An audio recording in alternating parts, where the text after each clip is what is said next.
ધોરાજીના Upleta road પર તસ્કરોનો તરખાટ, એક સાથે 5 જેટલા શોરૂમ અને મિલના તાળા તૂટ્યા. મધ્યરાત્રિના બીજી 3 વાગ્યાના અરસામાં ત્રાટકેલા ચોરોએ મચાવ્યો આતંક. ટ્રેક્ટરના શોરૂમ અને ઓઇલ મિલને નિશાન બનાવી કરી ચોરી. બટુકભાઈ છૈયા મેસી ટ્રેક્ટર શોરૂમના જણાવ્યા મુજબ 3 શખ્સો દિવાલ કૂદીને શટર ઊંચું કરી અંદર ઘૂસ્યા હતા. આઈશર ટ્રેક્ટરના અતુલભાઈ બાણગોરિયાના શોરૂમના પણ આગળ પાછળના તાળા તૂટ્યા. ધમધમતા રોડ પર થયેલી ચોરીની ઘટનાથી વેપારીઓમાં રોષ. પોલીસ પેટ્રોલિંગ વધારવા ઉગ્ર માંગ. ઘટનાની જાણ થતાં પોલીસ કાફલો દોડી આવ્યો. તપાસનો ધમધમાટ શરૂ. રિપોર્ટર નયનભાઈ રાવરાણી, ધોરાજી. બટુકભાઈ ખોડાભાઈ છૈયા.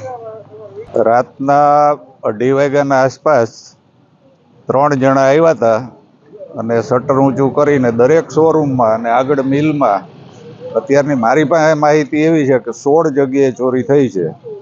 એટલે હવે અંદર કેટલું ગયું એ તો પંચનામું થાય, પોલીસ અંદર જવા દે પછી ખબર પડે. પણ દરેક શોરૂમને નાના મોટી નુકસાની કરી ગયા છે. એટલે ખાસ જરૂરી છે કે આ રોડ ઉપર પેટ્રોલિંગ રહીએ, કંઈક વ્યવસ્થિત થોડીક જે વેપાર કરે એને સુરક્ષા રહીએ, નાગરિકને સુરક્ષા રહીએ. આ તો જાહેર રસ્તો છે, જાહેર રસ્તા ઉપર તો રાતના 2:30 વાગે બેન દીકરી નીકળે, તો આવી રીતે થતું હોય તો આપણે કરવાનું શું રહીએ? પોલીસ આવી હતી ઘટના સ્થળ પર? હા, પોલીસ આવી છે ને, આગળ જ ચેકિંગમાં ગઈ છે. એટલે બધા નિવેદન લે છે. ખાસ કરીને એ પૂછવાનું કે આપણે જૂના રોડ ઉપર 12 થી 15 કારખાના 20 દિવસ પહેલા તૂટ્યા હતા, એના સીસી ફૂટેજ પોલીસ કબજે કર્યા, હજી સુધી એ પકડમાં નથી. એવા શું કરશો?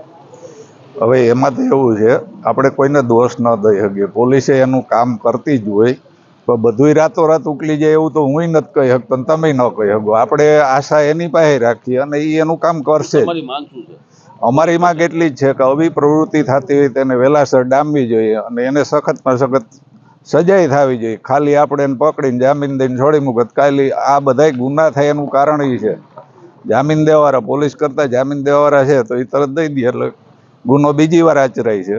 પછી એને થોડીક ભાન થાય, કંઈક એવી સજા મળે.